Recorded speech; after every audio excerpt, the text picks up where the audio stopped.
Welcome to Canine Handler Fitness. This is a podcast for dog sport handlers who want to feel strong, capable, and confident in their bodies. Hi, my name's Liz Joyce. I am a strength and conditioning coach, and I specialize in fitness for agility and dog sport performance. In this podcast, we cover everything you need: strength, speed, mobility, and endurance. All the things to keep you moving, performing, and doing what you love, both in and out of the ring. Let's dive into today's episode.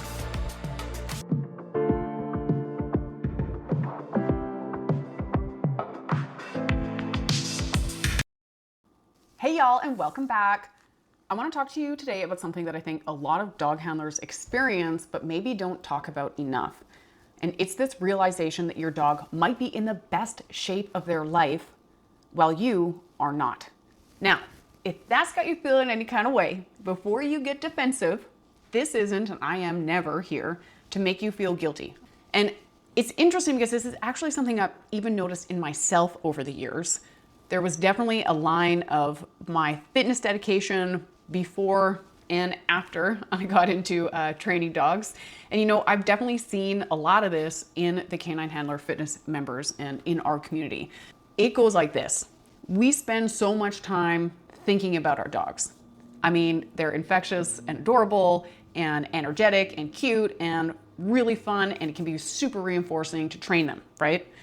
We think about what they're eating, their training, whether they're fit enough for the season ahead. We think about peaks of fitness, tapering before big events. We think about their warm-up routine, injury prevention, recovery. Some of you know exactly what your dog weighs right now. Not approximately, but exactly, down to the 0.1 of a pound or 0.1 of a kilo. You know whether they gained a pound. You know whether they've lost a pound. You know how many reps they did in a conditioning exercise this week versus last, if they're loading one leg more than the other. But if I ask those same people about their own fitness, suddenly things get a little bit less clear. Questions like, how many strength workouts have you done in the last month? Or how strong are you compared to 6 months ago? Or how is your balance? How is your recovery? How confident do you feel running?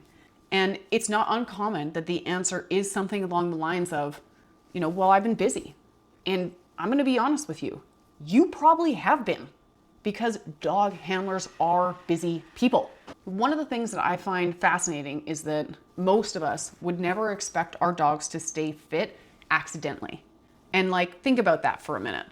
If you have a dog that is doing a sport, let's talk about agility, because it is more of an extreme sport: agility, bite sport, search and rescue. Any of those dog sports or dog activities we're going to be doing with our dogs, if we want them to be able to do that task, we know it's hard on their body. We would never take our dog into a task like that and think, oh, well, they're young, they've got this, they don't need any conditioning. Nobody expects their dog to stay strong, powerful, coordinated, and athletic without putting work into it. And if your dog spent 6 months of the year mostly lying on the couch in their spare time, Netflix binging, Domino's pizza ordering, those dry roasted peanuts that have been making a bit of a comeback in my house, nobody would be surprised if their dog lost fitness. Nobody, none of you, if you're listening to this, you would not be surprised if your dog was weaker, if they got tired more easily, if they became more vulnerable to injury. All this makes sense. But somehow, when people think about their own body, it's like they get completely different rules to themselves. They expect to be able to stay capable without training for it, or stay strong without doing any strength work, or stay balanced without challenging their balance. They expect to keep doing all the things they love without maintaining the physical qualities that allow them to do those things. And I think this is where a lot of people get into trouble. And it's not because they're lazy, and it's not because they don't care, but somewhere along the line, they decided that their dog's physical health and fitness mattered more than their own, which is a concept and is something that truly could be unpacked in a really big way in your own life, because you also matter. You are half of the team, and I'm the person that gets to remind you about that. I remember talking to a client once who knew every detail, and actually this is not an uncommon thing, every detail about her dog's conditioning program. She could tell me exactly what exercises they were doing, how often they were training, what the goals were, what they were working on, how they layered during the week their strength workouts versus their off-leash wood exploring versus their agility practice, what time of the day these things were happening, so the dogs could be in the best physical position to be ready and capable and excel at each of the different activities that they were doing, which is not uncommon. I'm sure that you do that too. But when we started talking about her, she couldn't remember the last time she'd done anything specifically for her own strength. And truly, this is really common. We, the handlers, become the support crew, the driver, the trainer, fitness coach, scheduler, massage therapist, rehab professional, the nutritionist, the treat dispenser. And somewhere in all of that, it's difficult to continue being an athlete for ourselves, even though many handlers are doing very athletic things every single weekend. We're going to talk about why this matters. And this is not because there's a pressure for everybody to have like six-pack abs or like turkey legs or like, a juicy booty. This is just not what we're talking about. What we care about, what I'm talking about right now, is capacity. Is about you having freedom to do what you want in your body. Is about you having the freedom to do what you want in your body today, and for you to be able to continue doing that 5 years from now. Can you do the things you want to do? Can you move confidently? Can you react quickly? Can you spend an entire weekend trialing and still feel decent on Monday? How about this? Can you get down on the ground with your dog and get back up again? And some of that's going to be limited, y'all. I am a disabled woman myself. I understand that sometimes physical capacity is limited by medical conditions. I get that. I'm not saying everybody's going to be able to do those things. These things in a general sense do matter. And what's interesting about this is that research supports this, no shock. As we age, strength becomes one of the strongest predictors of maintaining independence and function. Not our body weight, obviously not our appearance, but our strength, muscle mass, our power, our balance, the ability to generate force quickly. And all of these are things that handlers need. This is me reminding you that if you've been going through your years, and listen, if you're alive and you're listening to this, you are going through your years. A lot of people in our community are 35 and over. Most people are 35 and over. I'd say even 40 to 45 and over, or getting to 40. In this age range, it is really important that as humans, we take control of what we can. And those things, especially when we're talking about our physical fitness, our independence, our ability to do things that we love, feeling good in our body, even when there are age-related changes that are happening. Hormones are going to affect that stuff. Just general aging is going to change what our body looks like, what it feels like to live in it, how it moves, the kinds of things we can do with our spare time. All of these things really matter from a quality of life perspective for you. And this time in your life is really important that you take the time to think about how you want to live in your body day to day. And if your dog's physical capacity, if their fitness is the thing that you're thinking about, this is your reminder that you also matter. You're a part of the team, and think about the quality of life that you want to have and invest in it, y'all. It is a very good investment.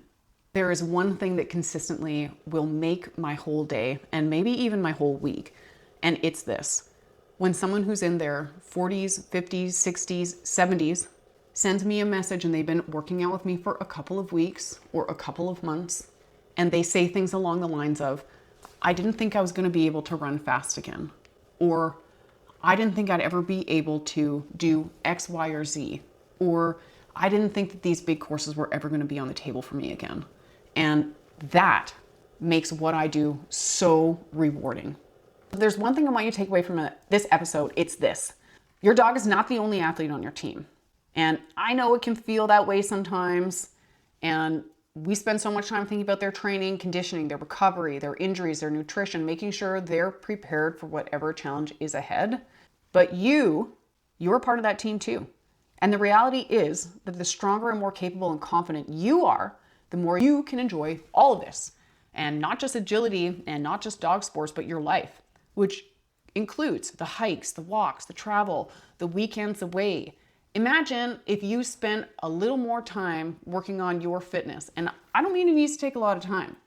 The Fast and Relentless workouts in my app take 15 minutes, maybe 20. Okay, 15 minutes. You get a couple of those in a week, one full body strength workout that takes 30 minutes. It will actually change your life. Like, you will feel so different. It will be the difference of traveling somewhere, getting out of your vehicle, feeling like crap, your body is sore, you go to sleep, you wake up, you're groggy, you go to the event, you spend the whole day there, you get home, your feet are so sore, you got to put them up and ice them. You're walking around exhausted by Sunday. You might even call in on work on Monday because you're too tired. That's the reality that a lot of people live in. And it doesn't take a lot of effort. Like I said, 2 15-minute workouts that are running, 1 30-minute full body workout will change your reality in such a profound way. Like, truly. Fitness is not about earning your food, okay? I hear, like, just stop with that. Or punishing yourself because you ate dessert last night. Like, I can't with this stuff. It's like, that's such hot trash mental garbage. If that's what you're thinking, please make some adjustments to that. We're talking about maintaining the ability to keep showing up for the life that you want to live. And if you're someone that spent the last few months focusing on your dog's fitness while your own has taken a back seat, I also want you to know that you are not alone and you're in very, very good company. And the best news about all this is that human fitness, like canine fitness, is remarkably forgiving. And you don't need a perfect plan. You don't need to train 6 days a week. You don't need to become a different person. What you do need to do is start treating your own physical health and fitness with comparable care and attention that you already give your dog. Because if your dog deserves conditioning, strength, and injury prevention, so do you. Thanks so much for listening, and I will talk to you next week. Thanks so much for being here with me today and choosing to spend this time investing in yourself. I hope you feel encouraged to take action. Even the smallest steps forward will add up in ways you cannot even imagine yet. If this episode gave you something to think about or lifted you up, please share it with a friend. You really never know who might need these tools today. For more information, practical tools, and resources to help you get stronger and confident both in and out of the ring, head on over to caninehandlerfitness.com. You can also find me on all the socials under the same name, so come on over and say hi. I'm here to help you build the skills, knowledge, and belief you need to reach your goals. Keep going, keep learning, and most of all, keep showing up for yourself. You've got this, and I'll be here cheering for you every step of the way.